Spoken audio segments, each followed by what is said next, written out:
We're pretty good at underestimating animals.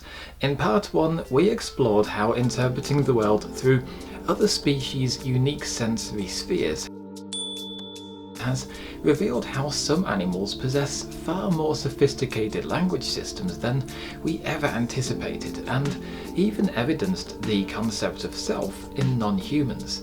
Yet the possibility of holding a meaningful conversation with other species has been at best controversial and severely limited. Until now. Is AI about to let us talk to animals?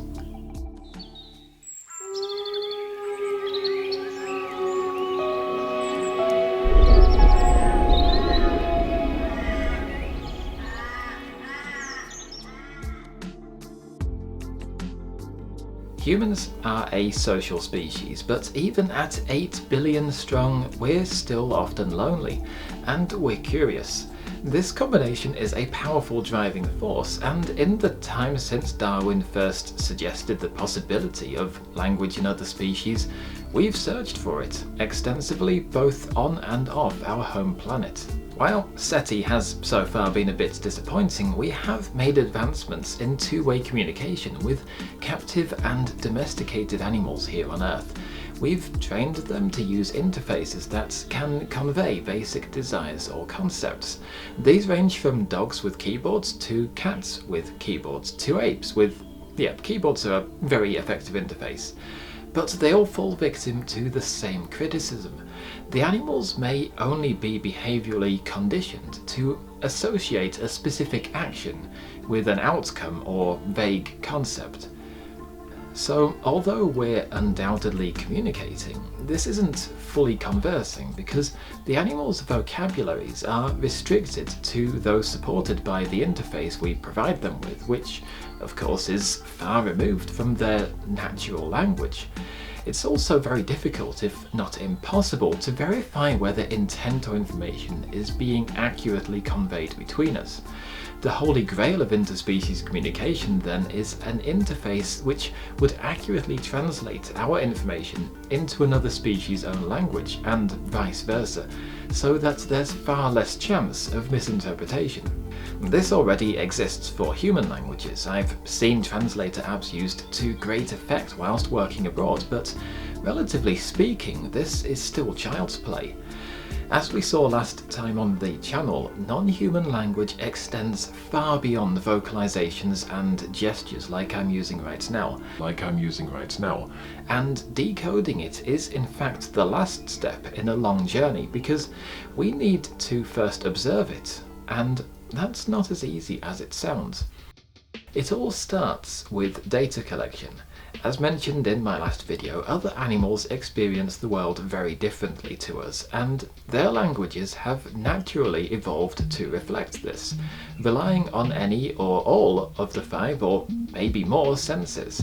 So, to observe non-human languages, we need to not only see the world through another species' eyes, but also as many of their other senses as possible, and that is only just becoming practical with modern technology. Take biologgers, for example. By attaching an unobtrusive, sometimes unobtrusive, sensor-laden tag to an animal, we're able to generate detailed data through microphones, accelerometers, and even cameras that show us aspects of their natural behaviour way too subtle for humans to observe, and importantly, with minimal interference with the animal's social interactions. The resulting data can be used to build what's known as an ethogram, a detailed picture of the animal's normal actions and behaviour. This quite literally generates our second problem, analysing the resultant mountains of data. Humans are prone to interpretive bias when we look at how an animal behaves because we're so heavily conditioned by our own society. On top of that, a lot of biologger data is simply too vast for humans to even interpret at all. To try and overcome this, some researchers have turned to self-supervised machine learning. It's similar to the algorithms used to train some of the AI programs you might be familiar with, but instead of relying on humans labeling the data, the program overcomes any likely interpretive bias by identifying patterns in the data without any context at all. Any patterns that are discovered in movements, vocalizations, or something else entirely can be extracted and then correlated with a known ethogram. If there's a strong enough correlation, then that computer just gained you an insight into how the animal reacts to its surroundings using a completely unbiased model.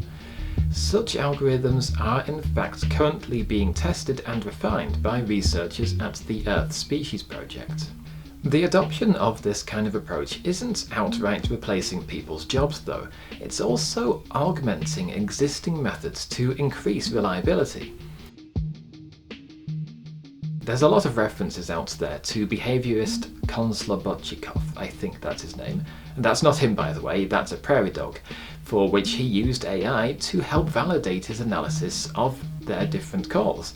This added weight to his seemingly unlikely argument that these little rodents possess the most extensive vocal language of any non-human animal. He isn't alone here. Machine learning has also helped identify different dialects in howling between wolf subspecies, revealing another layer of complexity in a single aspect of an already complex form of communication. I mean, of course I had to mention wolf somewhere in all of this, right? And while we aren't yet at the stage where AI can build us a Rosetta Stone for non-human languages, this hasn't deterred us from using what little knowledge we've gained to try and communicate directly. After all, imitation is a pretty universal strategy for learning. In August 2021, a particularly ambitious experiment used high-quality hydrophonic recordings of a sperm whale contact call to attract and engage a single member of the species from a research boat. When broadcast, a lone adult female responded to their call and stayed within 100 meters of the vessel. The crew began alternating the regularity of the calls, and the whale responded by calling more or less frequently, resulting in what might have been a cetacean-human game of Marco Polo, until she became bored and swam away after about 20 minutes. But seriously, this turn-taking aspect shouldn't be understated. The whale actually matched the time intervals between calls with delays in her own response, which strongly suggests the exchange was meaningful in establishing contact and would be the first of its kind with her species. It's hoped that next time we might begin expanding our vocabulary, as algorithms trained on sperm whale calls have already been able to describe modulations in the calls that had not been previously known to encode information. If all goes to plan, we might soon achieve software capable of generating real-time dynamic responses, the beginnings of a dialogue. Other species require more novel approaches. In 2011, Tim Landgraf and his team constructed this thing. It's called Robo Bee, and while you or I probably wouldn't mistake it for a bee, this device was an attempt to mimic the famous waggle dance, a very complex series of movements used to communicate the direction and distance of a food source between honeybees in a colony. Despite looking like a pen lid taped to a spoon, Robo Bee was programmed to dance realistically and imitate a lot of key behaviours. The team programmed it with an educated guess at a dance which would direct the bees to a new food source they had not yet visited. In response to the new dance, the bees left the hive, but only to return to their old feeder. While Robo Bee was physically capable of communicating with other bees, it wasn't nuanced enough to do it well, leading to a loss of information and probably some disappointed bees. But as it turns out, Robo Bee was just a little ahead of its time, as last year machine learning began to uncover more hidden complexities of the waggle dance, including movements outside of Robo Bee's range. And Landgraf's research has paved the way for more refined models in recent years. So as of right now in spring 2024, the technology exists to discreetly record how an animal behaves, interpret that data without bias, take a first tentative step at learning a new language, and mimic the non-vocal aspects of these. So what's next? I'm not talking about the summer of 2024, but rather as a fan of speculative science, I just can't resist the opportunity to look a bit further into the future and see where we might be heading with all of this rapid development of technology. First off, it seems reasonable to try and eliminate one of the real possible sources of error in our data, that being the interface by which we communicate. Take the sperm whale experiment we discussed earlier. It's possible that she might respond more authentically to a conspecific individual, another sperm whale, than to the underside of a boat. So mimicry might be the way to go. Maybe we'll see synthetic organisms largely indistinguishable from their natural counterparts, acting as clandestine ambassadors for us. Then again, robot whales might be a bit of an ambitious first step, unless there's some sort of Zeppelin-like soft body system employed. If you work in robotics, please leave a comment on this one. Domestic animals, on the other hand, have the advantage of behaving naturally around humans, so probably wouldn't require this kind of intermediary. But there's another problem that could ruin our chances of the casual, two-way small talk many people would love to engage in with their pets. This is because of the limitations imposed on us by our own respective sensory bubbles, or umvelds. Even if our languages can be mediated, non-human species may have such radically different interpretations of the physical world that, in all likelihood, many of their experiences simply cannot be translated to us in a meaningful way. Whatever the outcome, we can be certain to gain vast new insights from our attempts at communication. For example, that AI analysis of wolf howling I mentioned earlier, it's already expected to help us understand how language originated in another social species, our own. And let's not forget that even the confirmation of language in other species, which collaborations such as the Interspecies Internet and Earth Species Project are already pooling their knowledge towards, would likely be a paradigm shift in our treatment of animals.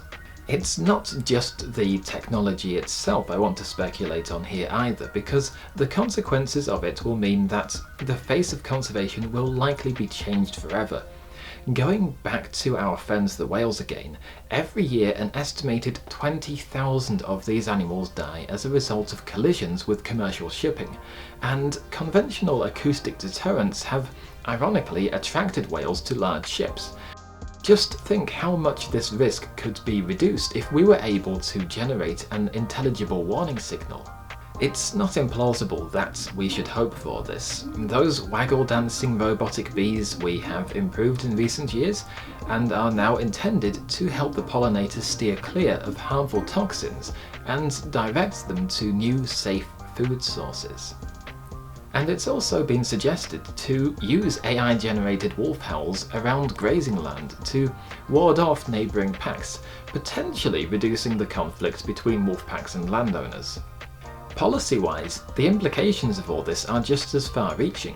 The recognition of language may be indicative of a culture within and perhaps between species, something we as humans highly value.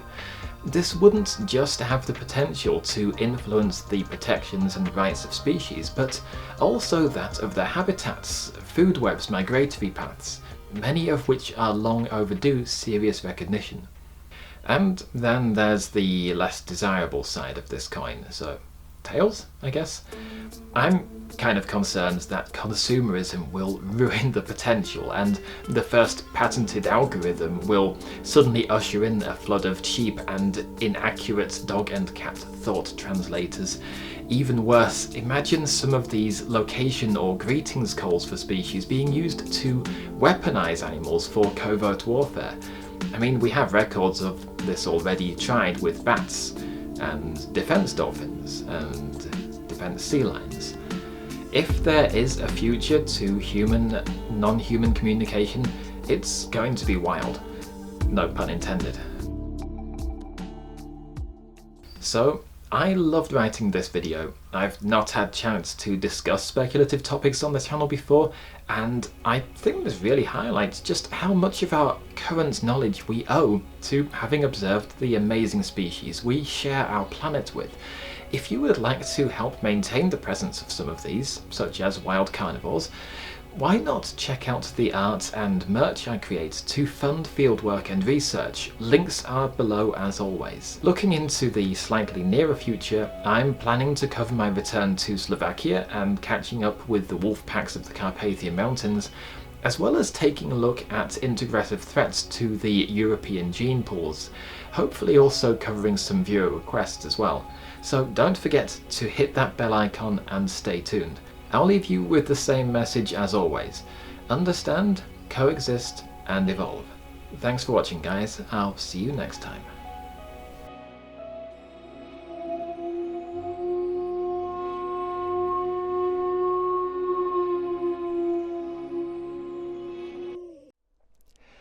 Okay, so editing Dark Wolf here, I was going to omit the AI-generated cartoon of breakdancing bees, but honestly it was so cursed that I had to include it anyway, so you can thank me later for this.